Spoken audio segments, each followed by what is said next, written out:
बच्चों का स्वागत है। आप सब कैसे हैं? ठीक है। आज हम लोग क्लास 10th में पढ़ेंगे कि ट्रांसपायरेशन, ठीक है, यानी कि हम लोग का लेसन है परिवहन, जिसको इंग्लिश में बोलते हैं हम लोग ट्रांसपोर्टेशन, ठीक है। इसके पहले जो भी उसमें दिया है लेसन में हम लोग पढ़ चुके हैं। आज हम लोग पढ़ेंगे ट्रांसपायरेशन यानी कि वाष्पोत्सर्जन के बारे में, ठीक है। तो आप जानते हैं कि सभी जो भी हरे पेड़ पौधे होते हैं वो क्या करते हैं? जल का अवशोषण करते हैं। यानी कि हरे पेड़ पौधे के जो जड़ होते हैं वो कंटिन्यू जल का अवशोषण करते रहते, ठीक है। लेकिन जितना वो जल का अवशोषण करते हैं उसके मात्र 5% जल ही पौधे के जैविक क्रियाकलाप और उपापचयी क्रियाओं के लिए जो है जरूरी होता है। बाकी जल जो होता है वो पत्तियों के द्वारा लॉस हो जाता है, ठीक है। यानी कि पत्तियों के द्वारा उसमें से बाकी जो जल होता है वो वाष्पोत्सर्जन क्रिया के द्वारा लॉस हो जाता है, ठीक है। और आप लोग छोटे क्लास में पढ़े होंगे कि स्ट्रक्चर पाया जाता है एस्टोमेटा, ठीक है, एस्टोमेटा, ऐसे इसकी संरचना होती है एस्टोमेटा का। इसको बोलते हैं गॉड सेल, ठीक है, इसको बोलते हैं एससी, ठीक है, सब्सट्रेट यानी कि सहायक से। तो ये जो कोशिका होती है, ये जो अर्धचंद्राकार, ये क्या होता है? फैलता है और सिकुड़ता है। इसको हम लोग बोलते हैं एस्टोमेटा, एस्टोमेटा, ठीक है, सेल पाया जाता है। तो ये जो होता है, जो पत्तियां होती हैं, ठीक है, जैसे आप लोग पढ़े होंगे कि थलीय पौधे, जलीय पौधे और वायवीय पौधे, ठीक है। तो हम लोग पढ़ेंगे अभी थलीय पौधे। जो थलीय पौधे होते हैं उसमें हम देखते हैं कि जो भी पत्तियां जो है ऊपर की सतह होती हैं। आप देखेंगे कि जैसे हम लोग मोस्टली एग्जाम्पल के लिए लेते हैं, जैसे आम की पत्ती या लीची की पत्ती, जो भी बहुवर्षीय पौधे होते हैं, ठीक है, बड़े पौधे होते हैं, उसका हम ले सकते हैं। तो उसमें देखते हैं कि ऊपर का जो सतह होता है वो चिकना होता है, ठीक है, और जो नीचे की जो सतह होती है वो क्या होती है? हल्का सा खुरदुरा होती है, ठीक है। नीचे की सतह हल्का सा खुरदुरा होती है, यानी कि अपर पोर्शन और लोअर पोर्शन, ठीक है। तो ये क्या है? ये सूर्य के प्रकाश जो पड़ रहा वाली पत्ती होती है। नीचे वाला क्या होता है? नीचे की पत्ती होती है, यानी कि इसको बोलते हैं डार्सर, नीचे वाले को बोलेंगे वेंट्रल, ठीक है। तो जो थलीय पौधे होते हैं वो में उसमें उस पौधे में जो उसकी पत्तियां पाई जाती हैं, तो जितने उसमें एस्टोमेटा होते हैं, गॉड सेल होते हैं, वो मोस्टली क्या होते हैं? पत्ती के निचली सतह पर पाए जाते हैं, ठीक है, पत्ती के निचली सतह पर पाए जाते हैं। फिर एक होता है कि रोम छिद्र, ठीक है, यानी कि यहाँ से भी देखते हैं, यहाँ से भी क्या होता है? जल जो है लॉस होता है, ठीक है। वही जब जलीय पौधे होते हैं तो उसमें क्या होता है कि पत्ती की ऊपरी सतह पर, पत्ती की ऊपरी सतह पे जो है एस्टोमेटा पाए जाते हैं। क्योंकि नीचे क्या होता है? पूरा पानी से भरा रहता है और ऊपरी सतह क्या होता है? एकदम से ओपन खुला रहता है। तो पत्ती की ऊपरी सतह पर एस्टोमेटा पाए जाते हैं, ठीक है, क्लियर हो गया।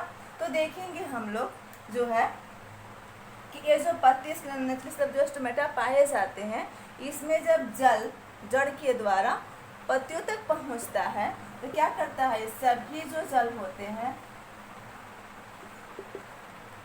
वाष्पित हो जाते हैं। मात्र 5% जल जो है ये जैविक क्रिया, ठीक है, और उपापचयी क्रिया में जो है प्रयुक्त होता है। बाकी सभी जो है लॉस हो जाते हैं, ठीक है। तो हम जो है इसका ट्रांसपोर्टेशन का यानी कि ट्रांसपायरेशन, जल का अवशोषण के लिए जो डिफिनेशन बताएंगे उसको बता सकते हैं कि पौधे के वायवीय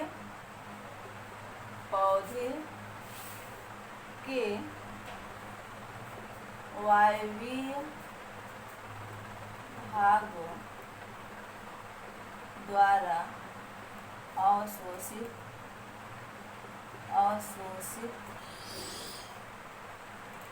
जल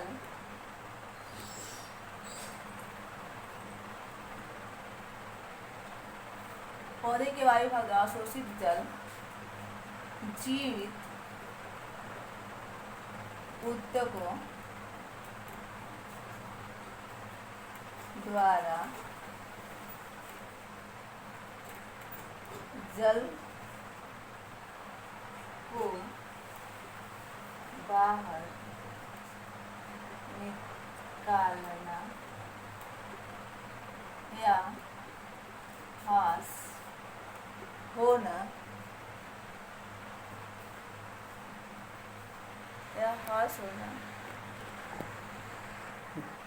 ठीक है बच्चे। तो एक बार फिर हम देखते हैं इसको कि पौधे के वायवीय भागों द्वारा अवशोषित जल जीवित ऊतकों, ठीक है, यहाँ पे ध्यान देंगे आप लोग, जीवित ऊतकों द्वारा जल को बाहर निकलना वाष्पोत्सर्जन कहलाता है, ठीक है, जीवित ऊतकों द्वारा, ठीक है। और ये सभी क्रियाएं जो है संपन्न होती है, वो होता है जैसे एस्टोमेटा, ठीक है, यानी कि ये सभी क्रियाएं जो होती है पौधों में, जो पत्तियों में पाए जाते हैं, एस्टोमेटा, उसके द्वारा ये सभी क्रियाएं संपन्न होती है, ठीक है। फिर हम देखते हैं कि वाष्पोत्सर्जन की आवश्यकता क्यों पड़ती है, ठीक है, वाष्पोत्सर्जन की आवश्यकता क्यों पड़ती है, इसमें हम देखेंगे, ठीक है बच्चे। तो जब हम लोग पढ़ लिए कि वाष्पोत्सर्जन, ठीक है, अब हम पढ़ेंगे कि इसकी आवश्यकता क्यों पड़ती है, यानी कि पौधों में वाष्पोत्सर्जन की आवश्यकता क्यों पड़ती है, इसके बारे में हम लोग जानेंगे। देखिए मैं लिखी हूँ वाष्पोत्सर्जन की आवश्यकता, रिक्वायरमेंट ऑफ ट्रांसपायरेशन, ठीक है, इंग्लिश होगा इसका रिक्वायरमेंट ऑफ ट्रांसपायरेशन। इसमें हम लोग सबसे फर्स्ट पार्ट देखते हैं इसकी आवश्यकता में कि ताप का नियमन, ठीक है, कंट्रोल ऑफ टेम्परेचर, ताप का नियमन। तो इसमें क्या होता है कि आप जानते हैं कि जब वाष्पन की क्रिया होती है, यानी कि जब वाष्पोत्सर्जन की क्रिया होती है, और कब होगा, जब इस पर सनलाइट पड़ेगा, ठीक है, तो वाष्पोत्सर्जन की क्रिया होती है, क्या होता है, जो उसमें जल होता है वाष्प के रूप में क्या होता है, बाहर निकलता है। जब बाहर निकलता है तो उससे क्या होता है कि जो उसमें ऊतक होते हैं उसको ठंडक, शीतलता मिलती है। जिस प्रकार से बहुत ज़्यादा हम लोग की गर्मी होती है, और जब ज़्यादा गर्मी है तो क्या होता है, शरीर से पसीने निकलते हैं, या शरीर से पसीना निकल जाता है तो हमें क्या होता है, जब हवा लगती है तो हमें अपने आप को ठंडा अच्छा फील करते हैं। उसी तरह से हम देखते हैं कि जब वाष्पोत्सर्जन क्रिया होती है तो जो जल होता है वाष्प बन करके निकल जाता है, ठीक है, और पौधे क्या होते हैं, ठंडे हो जाते हैं, जिससे फायदा क्या है कि पौधे तेज धूप में झुलसने से बचते हैं, ठीक है, पौधे तेज धूप में झुलसने से बचते हैं, ठीक है। अब हम सेकेंड देखेंगे, पहला देखेंगे कि ताप का नियमन, सेकेंड देखते हैं हम लोग कि खनिज लवणों की प्राप्ति, ठीक है, ऑब्टेनिंग ऑफ मिनरल्स, ठीक है। तो इसमें देखेंगे हम कि जब अवशोषण होता है, ठीक है, एक मैं आप लोगों को एक जो है रूट का स्ट्रक्चर बना के बता रही हूँ, रूट का स्ट्रक्चर, ठीक है, ऐसे। तो यहाँ से जो है ये रूट हेयर्स निकले रहते हैं, और ये होता है मूल गोप, ठीक है, जो मूल गोप होता है यहाँ पे इसको बोलते हैं मूल गोप, ठीक है, इसका इंग्लिश होता है रूट कैप, ठीक है। और ये जो होते, जो ये रूट हेयर हैं, जो रूट हेयर होते हैं, यहाँ से जो है खनिज लवण का अवशोषण होता है, खनिज लवण का, और जो ये खाली जो जगह दिख रहा है यहाँ से जो है जल का अवशोषण होता है, जल का अवशोषण, ठीक है। तो देखेंगे हम कि खनिज लवणों की प्राप्ति, यानी कि जितना देख रहे हैं आप लोग कि मैं लिखी हूँ रूट हेयर और यहाँ पे लिखी हूँ खनिज और लवण, ठीक है। तो नीचे से जितने अधिक जल अवशोषित होगा उतने ही अधिक मात्रा में यहाँ पे से जल अवशोषित हो रहा है, ये जो खाली जगह है यहाँ से जल अवशोषित होता है, और जो रूट हेयर है यहाँ से जो है मिनरल्स अवशोषित होते हैं, यानी खनिज और अवशोषित होते हैं। तो जितने ज़्यादा जल अवशोषित होंगे उतने ही मात्रा में जो है खनिज लवण अवशोषित होंगे, ठीक है। इस तरह से क्या है कि खनिज लवणों की प्राप्ति, यानी कि अधिक से अधिक जब जल अवशोषित होंगे तो क्या होगा, पौधों को अधिक से अधिक खनिज लवण प्राप्त होंगे, जिससे क्या होगा, पौधों में जो भी तत्वों की कमी है वो पूरी हो जाएगी। उसको वृद्धि करने के लिए, उसको सर्वाइव करने के लिए अधिक से अधिक उसको न्यूट्रिशन प्राप्त होगा। ठीक है, ठीक है बच्चे। तीसरा देखेंगे इसमें कि अतिरिक्त जल का निस्तारण। ठीक है, अतिरिक्त जल का निस्तारण। ठीक है, इसका इंग्लिश होगा conduction of extra water, conduction of extra water. ठीक है, तो इसमें हम देखेंगे कि जब जड़ के द्वारा कंटिन्यू जड़ ऊपर की तरफ चढ़ते जा रहा है, ठीक है, तो एक कंटिन्यू अपना काम कर रहा है। अगर जो इसमें वाष्पोत्सर्जन की क्रिया नहीं होगी तो एक समय ऐसा आएगा कि पौधे के पत्तियों में, तना में या किसी भी भाग में क्या होगा, जल का जमा हो जाएगा।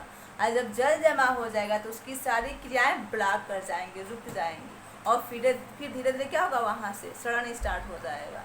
तो उसके सारे जितने जो सेल्स हैं सब डैमेज हो जाएंगे। जैसे हम लोग एग्जाम्पल के तौर पे देखते हैं कि जब तेज़ बारिश होती है और केला खेत में लगा है या फिर से गन्ना लगा है, और ये क्या है, केला या गन्ना क्या है कि जैसे हम लोग केले के देखते हैं कि उसमें चौड़ी चौड़ी जो है पत्तियाँ होती हैं। ठीक है, उसमें ऐसा हार्ड कोई भी तना जैसे पार्ट नहीं होता है, उसको हम लोग पौधा बोलते हैं। पत्तियाँ चौड़ी हैं, यानी कि क्या है, सब में क्या होता है, जल ज़्यादा से ज़्यादा होता है। फिर देखते हैं कि जब इसमें इसकी जड़ क्या होते हैं, अपस्थानिक जड़ें होती हैं केले में। और जब जल जमा हो जाता है केले के खेत में तो देखते हैं कि सारी पत्तियाँ उसकी पीली हो जाती हैं और फिर लास्ट में केला गिर जाता है। ठीक है, जबकि हम लोग केला जब लगाते हैं खेत में तो बार बार उसकी सिंचाई करते हैं। इसका मतलब है कि जल तो चाहिए लेकिन उसी मात्रा में उसमें से जल का लॉस होगा, तभी जो है ये सभी क्रियाएं जो है कंटिन्यू रह पाती हैं। फिर हम लोग एग्जाम्पल और देखते हैं इसी पे अतिरिक्त जल का निस्तारण पे, कि जब ठंडा का मौसम रहता है, कितना हो तेज़ धूप निकलता है, पत्तियां कभी जो है मुरझाई हुई नज़र नहीं आती हैं। जबकि जब मई जून का महीना रहता है तो देखते हैं दोपहर के समय बांस की पत्तियां या फिर से गन्ने की पत्तियां ऐठा गई रहती हैं। इसका मतलब ये होता है कि जैसे जैसे टेम्परेचर तेज़ होता है, ठीक है, तापमान एकदम से तेज़ हो गया, पूरा एटमॉस्फेयर हीट हो गया है, चारों तरफ एकदम से टेम्परेचर हीट है, तो क्या होता है, ज़्यादा से ज़्यादा पानी का लॉस होता है। यानी कि वाष्पोत्सर्जन की क्रिया जो होती है बहुत तेज़ी से होती है, और जितनी तेज़ी से, यानी कि जितना उसका दर रेशियो तेज़ होते जाता है, उस रेशियो से जो जड़ होते हैं वो जल का अवशोषण नहीं कर पाते हैं। जब जल का अवशोषण नहीं कर पाते हैं, पानी की कमी हो जाती है, फिर हम देखते हैं कि उसकी पत्तियां जो है झुलस जाती हैं। ठीक है, फिर इसलिए हम लोग अतिरिक्त जल का निस्तारण। ठीक है, हम लोग 4 देखेंगे, यानी कि चौथा देखेंगे हम लोग रसारोहण की क्रिया। ठीक है, तो जिस तरह से हम लोग पढ़ेंगे रसारोहण की क्रिया, सेम एज लाइक मैं आप लोग को एग्जाम्पल यानी कि कंपेरिजन से मैं समझा रही हूँ, तुलनात्मक देखेंगे कि जो रसारोहण की क्रिया है इसमें जो है मुख्य रूप से 2 ऊतक भाग लेते हैं। पहला होता है इसमें जाइलम, ठीक है, जाइलम, और दूसरा होता है फ्लोएम। ठीक है, और यही जो रसायन की क्रिया में मुख्य रूप से 2 ऊतक भाग लेते हैं। इसी तरह से जो ह्यूमन में ब्लड सर्कुलेटरी सिस्टम यानी कि रुधिर परिसंचरण तंत्र जो होता है इसमें भी 2 भाग लेते हैं, महाधमनी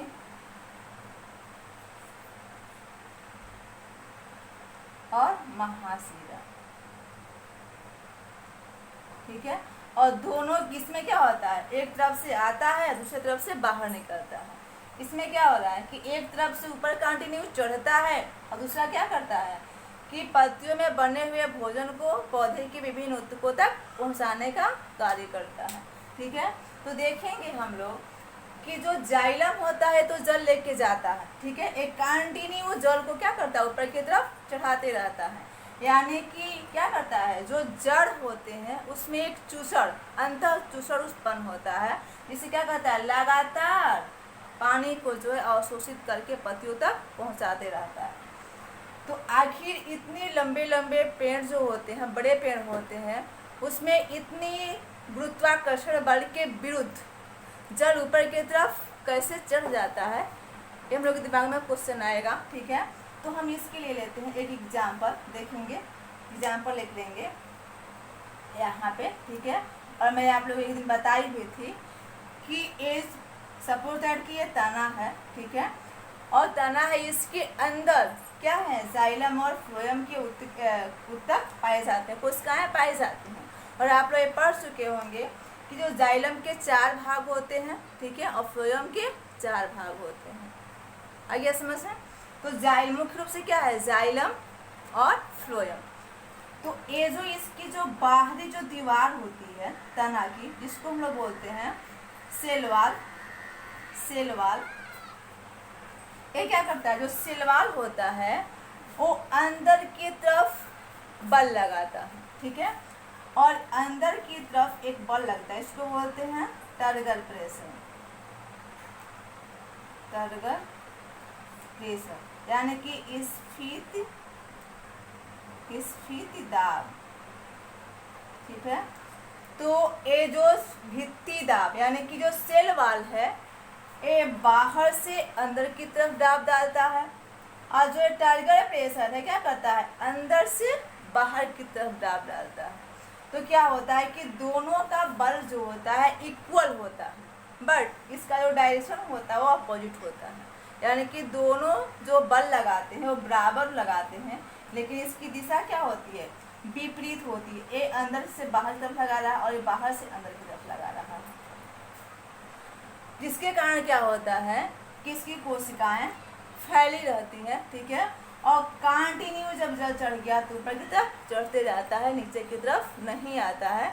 यही इसमें रीजन है कि गुरुत्वाकर्षण के विरुद्ध जल जो है कंटिन्यू ऊपर की तरफ चढ़ता रहता है। ठीक है, और इसीलिए इसको हम लोग बोलते हैं रसारोहण की क्रिया, यानी कि जब जल पत्तियों तक जाता है भोजन बन जाता है, और बना हुआ भोजन स्टार्च क्या करता है फ्लोएम पौधे के विभिन्न ऊतकों तक पहुंचाने का कार्य करता है।